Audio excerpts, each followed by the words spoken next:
Laurent, Mekies and Red Bull have experienced a resurgence in the last couple of races, and all of a sudden Verstappen's hopes for a drivers' championship have been revived. The fresh approach of a technically skilled team principal has brought renewed optimism for the remainder of 2025, and now all the cards seem to be on the table. But the question remains, can Mekies lead Red Bull and Verstappen to a glorious comeback? And if so, what are his beliefs about what could become one of the greatest championship battles in decades? What once seemed like a closed intra-team fight between McLaren drivers for the Drivers' Championship has shifted dramatically in the last two races. Although Verstappen still has a mountain to climb to dethrone Piastri, who holds a 69-point lead, the momentum is now with the four-time world champion after back-to-back wins in Monza and Baku. The good news for Red Bull? These tracks were quite different.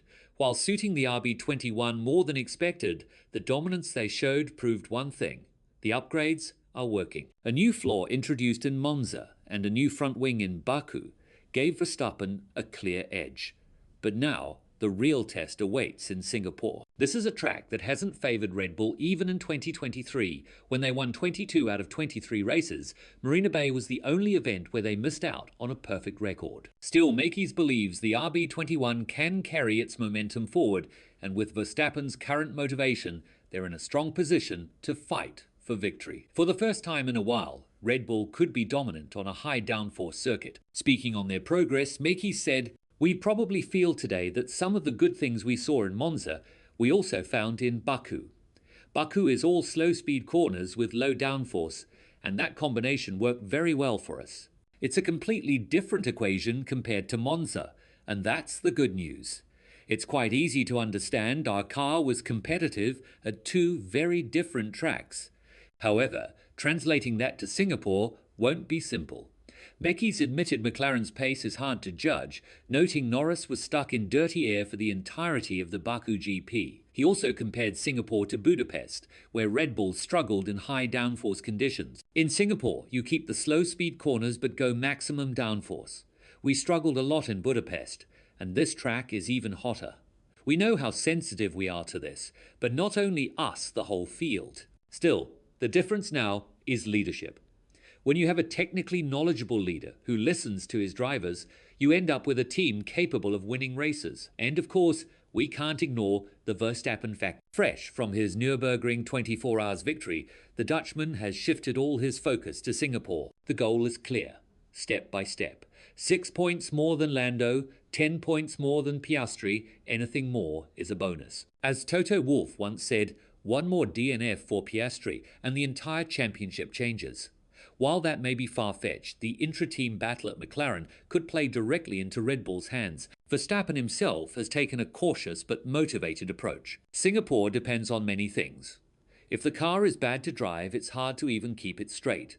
If it's nice to drive, then it's just about the physicality. But if everything's going well, you can relax more, and then it's less physical. It's always hot and sweaty here, so preparation is key. McLaren, meanwhile, face a growing challenge. Internal fights between Norris and Piastri could cost them dearly. In a point system where the winner earns 8 more than P2, but P2 only gains 3 more than P3, the stakes are high. For Norris, simply finishing ahead of Piastri in P2 won't be enough if his teammate is right behind in P3. This benefits Red Bull directly. The fiercer the McLaren fight, the higher the risk of incident, something we've seen before with Mercedes in 2016, and even this year in Canada. And Verstappen, now sensing a real chance at a historic comeback, won't let go. Andreas de la put it best. Red Bull might have unlocked performance, and I wouldn't be surprised if they continue their streak. I believe Verstappen can haul himself back into contention this year. That is a firm yes in capitals. He added, "We can't forget this is Max Verstappen, a 4-time world champion in a fast car. There are races where McLaren may not enjoy any advantage, so Red Bull is very much back in the game. And that's the story. Red Bull is back, and the championship has taken a fresh twist. Verstappen has the momentum and the majority of fans on his side. Whether it will be enough to secure a 5th consecutive championship remains to be seen. But if he manages it, his place as one of the greatest drivers in the history of the sport will be undeniable." Even Zak Brown has acknowledged the threat. "You've got to pay attention to Max. The Constructors is looking strong for us, but the Drivers' Championship is another matter. Verstappen changes everything, and that's the truth. Verstappen is no ordinary rival. He's a four-time world champion, one of the most ruthless competitors the sport has ever seen. When he smells blood, he doesn't let go. If he pulls this off, if he comes from behind to snatch his fifth consecutive title, it won't just be a comeback. It will be remembered as one of the greatest comebacks in Formula One history. So here we are.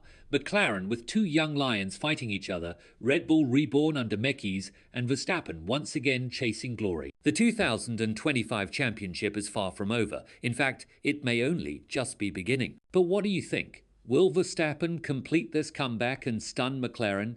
Can Laurent Mekies truly lead Red Bull into a new era when everyone thought their time was over? Or will Norris and Piastri hold their ground and keep the championship in papaya colours? Let us know your thoughts in the comments, and don't forget to check out the next video waiting for you on screen right now.